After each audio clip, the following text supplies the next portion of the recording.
So welcome, exciting video today. I'm here with my good friend Graham Walsh from Neat. Graham, always good to see you. Pleasure. Thank you. Event season is starting, and a question that I always get, both from OEMs and partners, is how do we get these fancy front row demo videos where we add our own videos to it and make it look slick without having to have like five people sitting in a meeting for like 4 days straight. There is a solution around this, Graham, and I think that's what we're going to be showing them today. Yeah, indeed. Yes, you can bring a multitude of systems in. Like I'm here in the London office here at Neat. I can dial every system in, but and use our cardboard cutouts. But it doesn't have a good effect. As you say, when you see like the nice demos from the Hive with the signature team rooms, yes, there is actually proper bots that they use, and we use with engineering with Microsoft. But as an end user or a reseller, partner, distributor, how do we do it ourselves? Because we don't have access to engineering code. So, and it's been done by a few other people as well. And that is build a virtual machine in Azure. And again, when you spin up your own Azure tenant, you get, I think it's $150 credit. You can, test it. So again, it's nothing to start with. And like anything in Azure, it's consumption based. So you can stop it. So when you're not doing demos or trade shows, turn them off, save some money. Yes, you'll pay a little bit of money for the storage while it's there and sitting there waiting. A few pounds or euros a month. And then when you start it, obviously you're using that compute during that day. And, we'll step through in a second. But make sure you auto shut it down, at 6 p.m. at night, so you don't have a big bill at the end of the month. Right, yeah. Maybe we should save the best practices for a little bit later in the video and just jump right in and get started. So step one, indeed, is to create a virtual machine. So what we're going to be showing you, or what Graham is going to be showing you, I'm just talking, as always, is how to create a virtual machine. Technically, you could do this on a laptop or a PC, but I'm telling you, it's not the best experience. Also, if you add more than 2 virtual machines on a device, it gets really slow, so it's difficult to use. So the best way to do it is to create these virtual machines in Azure, in Microsoft Azure, and then start there. After Graham has created the VMs, we'll open the VM and we'll start installing some software to use to add that virtual user into that meeting. Graham, you want to jump in Azure Portal? Yeah, so you get into your Azure Portal, you sign in, sign up, etc. And let me just go back to the home screen. And you want to go to your virtual machines. And from here, what we want to do is create a machine. And there's some preset configurations. So again, we can do it on Windows. You can select some default templates that Microsoft have set. However, because we're doing graphics and we don't want compute optimized, we actually want the graphics optimized platform. So some simple steps: you create a resource group where you're going to store all this data. So I'll call it M and G VM, for example, and you can't have characters in there. So we'll just call it something very simple, and we'll call it demo bot 1, for example. And then you can choose your region where you want it. Do you want to make it high availability? And because this is a simple test, we don't need it across. We just want it in one zone, for example. And again, you can choose which version. Again, these are templates that are all set. So again, make sure you're licensed or using your, sort of MSDN licensing or whatever licensing you're allowed to use, etc. For your VM. Yes, you could do it on Linux. You can do it on, other platforms if you wanted. But for us, it's nice and easy to do it on Windows. And then this is the bit here, size. And this is where we want to select the appropriate, let's call it VM size. And we want the N series, which is compute. So if I just remove that selection there, you can see all the different series, the different types of compute that Microsoft have in Azure. And the N series is compute optimized. So you can see the average cost it may look like here, $200 a month if you had this on 24/7. And if you look at, say, a compute optimized one, it's only a little bit more, but you're going to get a good experience as to max out the CPU. And that's what you can do on that device. You'll be able to do a few other things. So let's call it bot admin, and then we'll put in a password. 1, 2, 3, 4, 5, 6, 7, 8, 9, 10. Let's do this one. So, and it's got to be between X number of characters long. And do it again. And I got them right. That's good. And inbound port rules. And again, I would recommend you allow this so you can use RDP to get into it. So you can then remotely manage it and set it up, which we'll show. And then you confirm that you have the license. There are options where you can go and select your disks, etc. What size disks? Do you want SSD? And obviously SSD is better. And then we can go into our networking. Default networking is all set up. You can do complex things with VPNs if you want to get into your local network as well. Absolutely no need. We're talking Teams. We're on the internet. It doesn't matter. So we can skip a lot of these steps. And this is, again, there's a setting where, again, I mentioned earlier, where you can recommend to automatically shut it down. You can set that up now or set it later. It'll actually show you once you get it. You get some alerts, hey, you've got RDP. Are you sure you want this? Is it good? And we know it's trusted. So you can check all the settings you've got set up there, and we simply hit create. And that's it. That is the VM now being created. You'll get a little notification up the top corner here that, hey, we're creating it. We're setting up the disks. We're starting to get the image installed, etc. So again, once you've got the device up and running, you'll be able to log in with RDP, and you'll get a link to do that. So we'll see that there. You can see it's now created the VM. It's creating the networks. Assign a local IP, and then it'll get a public IP as well, so we can address it from the internet. Yes. How many users or how many VMs, in your experience, is the best experience on this front row layout? I like to do, something like 6, because you might bring 1 or 2 people in, or even your laptop in as well. All depends on your screen estate. Really, if you've got single display, dual display, you've got ultra wide screen display with 21:9. All depends on your sort of layout or setup you want to do. So I recommend anywhere between 4 and 6 bots to have running in the meeting. Right, and of course we're talking about front row, but you can do this in any layout you want to. I know when you do it on a neat display, on a neat frame, you also have 1 or 2 VMs there to just do your demos. Indeed, yeah. So, for example, depending on your display layout and also your license, if you've got basic license, you can't go beyond 9 anyway. When you have the pro license, you can do large gallery, multi-gallery, etc. on there. So, yeah, just depending on what device you want to demo this in this environment. Okay, so while this is in progress, so what you've done is you've went to Azure, you went to the portal, you created a new virtual machine. You selected the N series, and most of the stuff you left on default. Added the username and password, which is something you need to remember because you need to log into it later. And now it's just a matter of waiting for a little bit. This usually takes somewhere between 1 and 5 minutes. We'll speed up the video or do a smart cut here somewhere, or we jump into one of the VMs that you already have. Here's the one, here's the VM. So let's move on into step number 2. So yeah, so once you've got the VM created, you'll go back into it and you'll have an option to connect here. So I will choose that, and it will give me a file to download so I can use RDP. And download the file, and then I can then open RDP. I'll probably have to switch my sharing now in a second to this. Okay. So now we're into the VM, and you can obviously do Windows updates, which I'd encourage you to do on the device. So we're now in the virtual machine. I've typed in my credentials as part of the RDP login. So the first thing we want to do is... So let's take one step back, because I know we made quite a hard cut. You download the RDP file, you open your RDP software, you enter the username and the password, and from there on, you automatically are connected to the VM. Correct, yeah. So as if you're right in front of that desktop, I'm now into this VM in Azure. And so let's talk about the couple of tools we're going to use to use our virtual machines on and get these demo bots in. So it's a package called OBS Studio.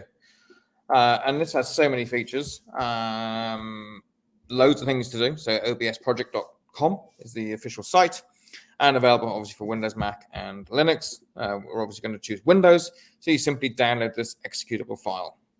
The reason why we do this is what you want to do is you want to bring a virtual camera into your Teams meeting later. So OBS helps you to load a video file, and we'll show you where to get those videos files from. You can record some yourself, but there are sites online that you could use to load a video file into OBS. Then we're going to leverage what we call the virtual camera in OBS, and we're going to plug that into Teams. Don't worry, it's very easy to do. It's just a couple of steps you need to go through. I think everything together, excluding the waiting time for the downloads and installing, I think everything together will take you about 15 minutes per VM to set this up. So again, we'll do an update. Let me just delete some of these, and we can start from scratch.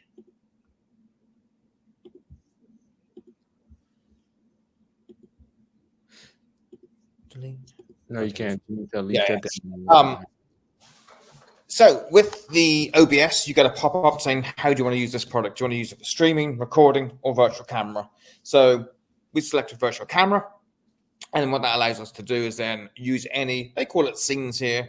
You can have multiple scenes, and then you have a source. And that source, we can simply add.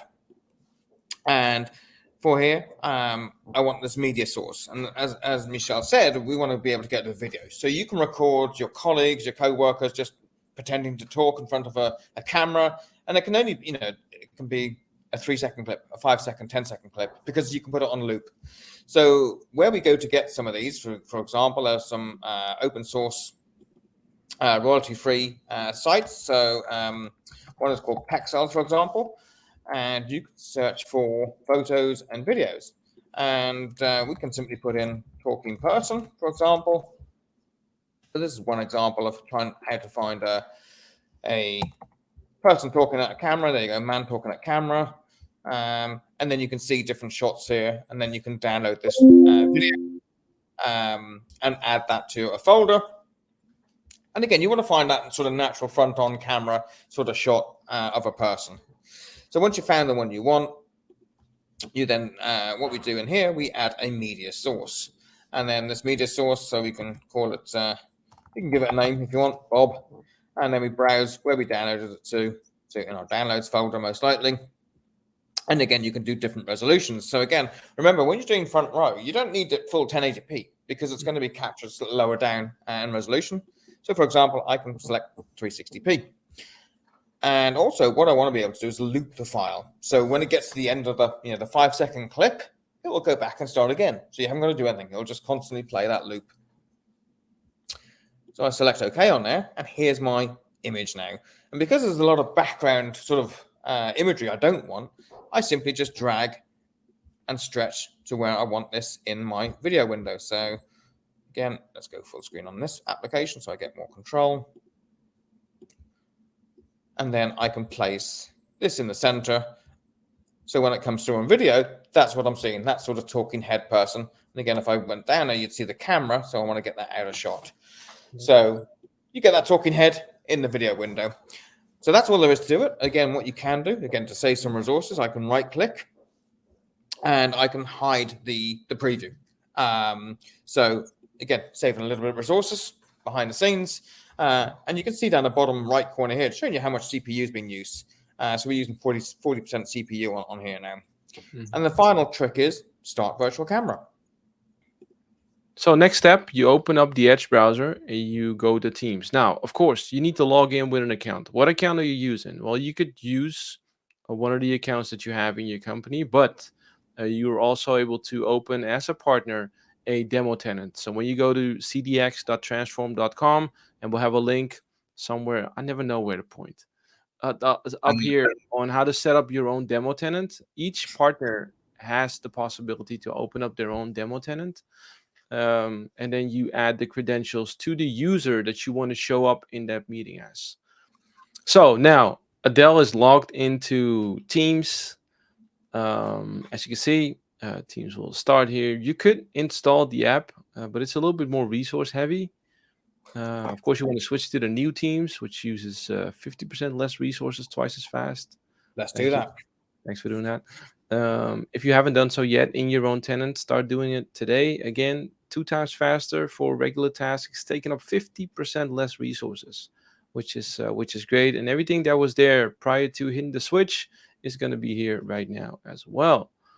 So now we're going into the calendar because that's where your meetings sit. You're going to add a we can do meet now as a start, or we can add a new meeting. Yeah. As you mentioned, so if you are scheduling this for your demos, when you schedule your MTR device, you then also include your users on your CDX tenant, for example, as well. So you can invite them to a Delphi at M365, etc., and have them included in the meeting invite. So that means you've got a click to join button when you go into your virtual machine through RDP, making it really simple. I mean, you could use join by meeting ID as well. That's another way you can type it in. But for simplicity, just create your meeting invite, include your meeting rooms on your demo trade show floor or your demo centers, and then also include the demo users as well. So as you can see under my video settings here on the right-hand side, it has the OBS virtual camera. So when you set up that OBS and you select it to say you want to use it for virtual cameras, that's where it installs the driver and we get access to it. So when I turn my camera on now, we see what's in the OBS window. There's Bob. There's Bob. And again, remember, it's a demo machine. We don't need to use audio. So again, it's just video coming through. You can use audio.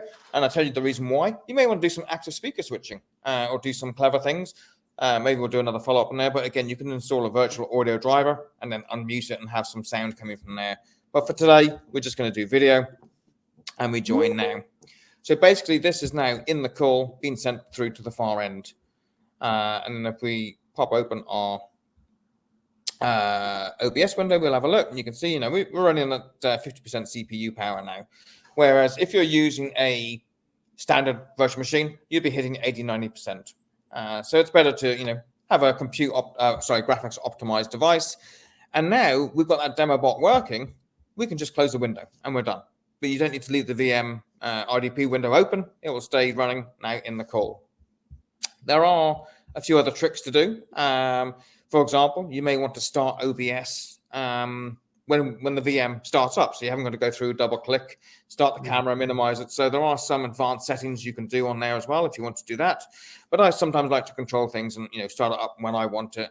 But you could add OBS to the startup menu if you wanted. What's your regular flow like, Graham? And I would love to see how you schedule the automatic on and off in a second as well. What's your regular flow like? So we're recording this on January 12th. In 2 weeks, we're going to be flying out to Barcelona for ISE. You're going to be using this to run your own demos. So how and when do you typically start your VMs? What's that workflow like to make sure that everything is set up before the show starts and everything shuts down? Because, when we do 4 or 5 days of show, by day 3, I don't even remember my own name anymore, let alone remember that I have to turn off a VM, right? So what's that flow like for you? Sure. Let's jump back to the Azure portal and show you where we set up the schedule, shall we say, to shut the. So back at our virtual machine, we then have the ability to go into our properties under operations, and auto shutdown. So this is where I want it enabled. And again, depending where you are in the world. So for example, we're going to be in Amsterdam. So we will select the correct time zone because you don't want to shut it down at the wrong time. And maybe, an hour before the show. So we know that the show closes at 6 p.m. in the evening. So you got the option to have an alert sent to you as well to confirm, obviously, it's been shut down or to alert you. But in this scenario, we know it's a trade show. I don't want to worry about it because I'll be going to different events, etc. I just want it to happen, and I click save. So that means at 6 p.m. Barcelona time, it is going to shut that machine down. So it'll send a shutdown command and obviously shut down the Windows machine on that. Now then, in the next morning, you come in. What you'll want to do is come back to your portal and you'll want it to start. However, I have a nice little trick for you. What you can do is actually install the Azure app on your phone, on your cell phone. And that means while you're having breakfast, you can get those VMs started. Or when you're in a taxi walking into the ISE, for example, you'll be able to start those VMs, select all 6, hit start. By the time you get to your booth, open up your laptop, they'll be on, ready, and you can then, go into Teams and join that call. Right. Is there a way? So let's say you have enabled or created 6 VMs. Everything is set up in there, but you shut down. So it starts up. You still have to manually go into all of these VMs to start those Teams meetings. Is there a tool that you use to make that process easier? Or is it just the manual labor that you got to do every day? Yeah, it's there probably is a way. There's a really smart way, and smart people can do it and program it, I guess. But for me, no, it's the dumb way. Go into each device, and that's the beauty of scheduling. So again, for example, ISE, you're going to have 4 days of trade shows. So I do ISE day 1 and an 8 till 6 p.m. event, and then day 2, 8 till 6 event. So I don't replicate it. You could do if you want. You can repeat it. So again, on all your devices on your booths, you can have a join button. I like to do each individual day. It's a bit more personal rather than just ISE show and you've got a 5-day meeting.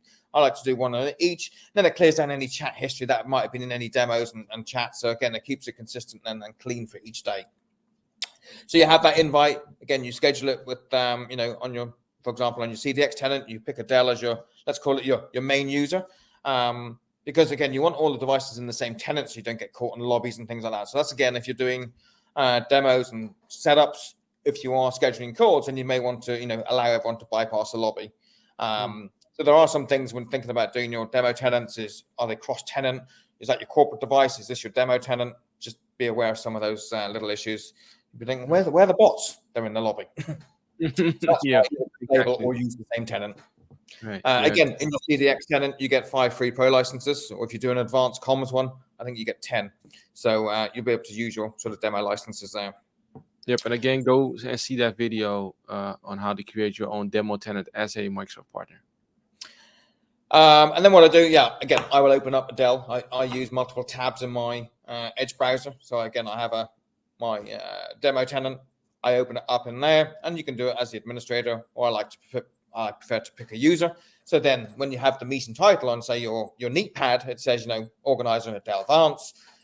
I open that up in Teams, and then I go and include all the rooms, all the bot users, and if you want automatic recording or transcripts or anything else, do any team settings you want, and then schedule that. And then I will do that, say, on the Friday before ISE, before my demo. So I've got all the week demos on there, so it's all ready. So all you have to do in the morning, start the VMs, and then go in through RDP or your favorite, remote desktop tool, whatever you might use, and then just click on the join button through the calendar on the Teams web client, and then they're all sitting there waiting.